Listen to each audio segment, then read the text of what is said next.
Selamat sore teman-teman, selamat sore Pak Made. Saya Gregorius Agung Billy Prasetyo dengan NIM 1952 14091 dan Rocky Valentino RA dengan NIM 1952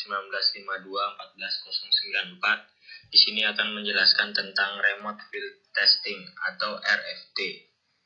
Yang pertama, Remote Field Testing itu merupakan bagian dari NDT. Nah, apa itu NDT? NDT itu adalah Non-Destructive Testing atau disingkat dengan NDT. Adalah suatu teknik pengujian material tanpa merusak benda yang diuji. Pengujian ini dilakukan untuk menjaga material yang sedang digunakan masih aman untuk digunakan dan tidak mengalami kerusakan. Metode-metode NDT ini ada beberapa bentuk, yaitu yang pertama adalah radiografi. Radiografi merupakan metode pengujian dengan menggunakan sinar X untuk mendapatkan gambaran pada bagian dalam komponen atau material uji. Yang kedua ada ultrasonik, yaitu metode pengujian dengan menggunakan gelombang ultrasonik dengan rentang frekuensi antara 0,1 sampai 15 MHz. Yang ketiga ada acoustic emission. Pengujian ini mempunyai prinsip yang hampir sama dengan metode ultrasonik, tetapi frekuensi gelombang pada metode ini berkisar 100 kHz sampai 1 MHz.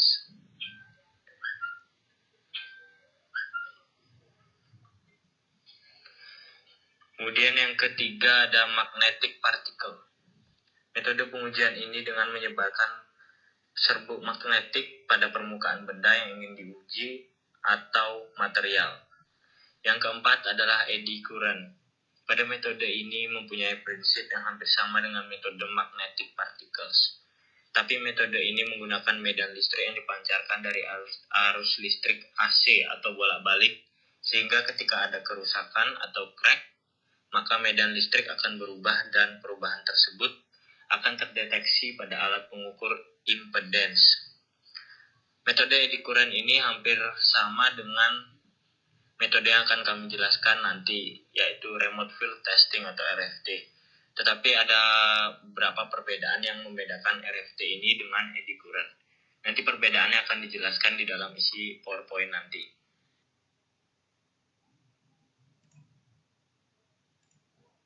Nah, selanjutnya saya akan menjelaskan tentang RFT. RFT adalah metode pengujian tidak merusak yang menggunakan prinsip elektromagnetik untuk melakukan pemeriksaan. Pengujian ini terutama digunakan untuk menemukan cacat pada komponen ferromagnetik. Teknik ini sangat cocok untuk mendeteksi dan kuantifikasi hilangnya dinding, khususnya pipa, baja, atau tabung secara keseluruhan. Cacat lokal dapat dideteksi asalkan memiliki volume diameter lubang lebih besar daripada 5 mm. Teknik ini dapat mendeteksi cacat internal dan eksternal, tapi tidak mungkin untuk membedakannya. Cacat di bawah atau di dekat dengan lembaran tabung juga sulit atau tidak mungkin dideteksi. Prinsip pengujian RFT. Pada gambar di atas adalah merupakan sebuah probe yang terdiri dari exciter coil dan satu atau lebih detektor coil ditarik melewati tube. Exciter coil dan detektor coil tetap pada jarak di antara tabung. Kemudian exciter coil dengan menggunakan frekuensi sinusoidal yang relatif rendah menghasilkan medan magnet dan diterima oleh detektor coil. Detektor coil atau receiving coil diposisikan pada jarak di mana medan magnet dari eddy current lebih dominan. Induksi elektromagnetik terjadi ketika terdapat perubahan medan magnet yang diterima oleh receiving coil atau detektor coil. Dengan melihat perubahan konsistensi induksi tersebut pada spesimen uji, maka akan terlihat jika terdapat indikasi kerusakan pada material tersebut. Walaupun kekuatan medan magnet yang dihasilkan oleh exciter coil cukup lemah, tapi sangat sensitif terhadap perubahan inner diameter atau ID dan outer diameter atau OD dalam tube atau pipa yang diuji.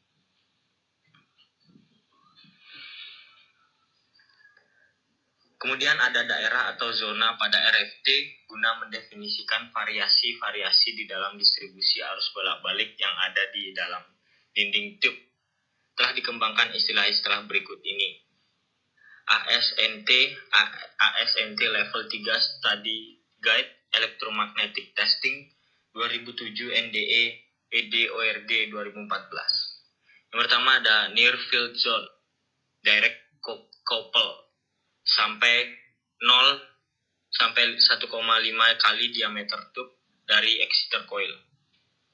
Pada zona ini, medan magnet dari exciter coil berinteraksi dengan dinding tube untuk menghasilkan eddy current yang terkonsentrasi. Karena itu, zona ini bisa disebut juga direct couple zone. Zona ini tidak memberikan kontribusi data yang berguna untuk pemeriksaan RFT, karena masalah dengan tingginya tingkat kebisingan yang dihasilkan exciter coil. Yang kedua ada transition zone, 1,5 sampai 2 kali diameter tube dari exciter coil. Zona ini tepat di luar near field zone, dinamakan zona transisi atau transition zone. Pada zona ini dianggap tidak menghasilkan data yang andal, karena lokasi zona transisi berubah-ubah seiring dengan perubahan ketebalan dinding, permeabilitas, dan konduktivitas. Di dalam zona ini terjadi interaksi yang tinggi antara medan magnet yang keluar dari exciter coil dan medan magnet yang masuk kembali ke dalam tube dari permukaan luar atau detektor coil. Remote field zone, 2-3 kali diameter tube dari exciter coil. Dengan mempertimbangkan laju pelemahan kekuatan medan magnet pada dinding dalam, hasilnya adalah pada daerah di mana remote field zone mulai terjadi, kekuatan medan magnet pada dinding luar dapat mencapai 10 hingga 100 kali kekuatan medan magnet dinding dalam. Zona ketiga ini mulai terjadi pada jarak kurang lebih 2 kali diameter tube dari exciter coil.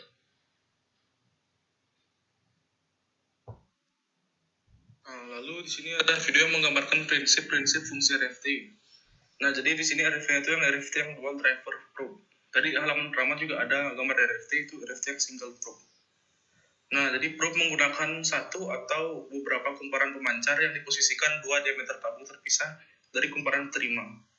Medan magnet yang diciptakan oleh koil pemancar bergerak keluar masuk dari dinding tabung secara aksial dan radial menuju penerima.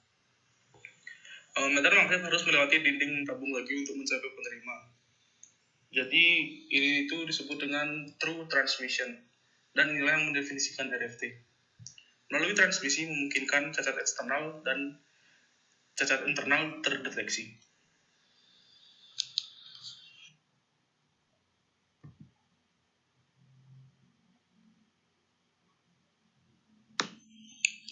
Selanjutnya, saya akan menjelaskan tentang kelebihan RFT itu sendiri, atau Remote Field Testing. Jadi, RFT memiliki beberapa keunggulan dibandingkan teknik pengujian elektromagnetik lainnya. Yang pertama, cocok untuk bahan ferromagnetik. Yang kedua, sensitivitas yang sama pada permukaan bagian dalam dan luar. Yang ketiga, sangat sensitif terhadap variasi ketebalan dinding. Dan yang terakhir, dapat digunakan dengan faktor pengisian yang lebih rendah daripada eddy current testing atau ECT.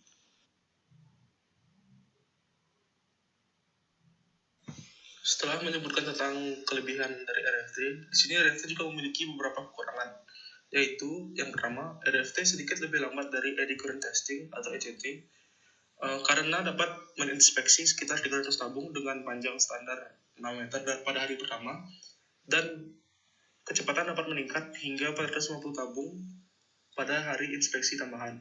Lalu yang kedua, kekurangannya adalah sulit mendeteksi cacat di bawah atau dekat dengan lembaran tabung seperti yang saya bilang tadi saat menjelaskan RFT.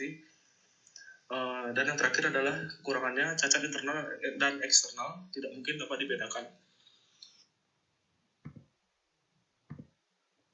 Sekian dari presentasi saya dan teman saya Billy. Mohon maaf jika masih ada kesalahan. Jika ada kesalahan, tolong dikoreksi karena di sini saya dan teman saya Billy juga masih belajar. Sekian dan terima kasih. Selamat sore teman-teman.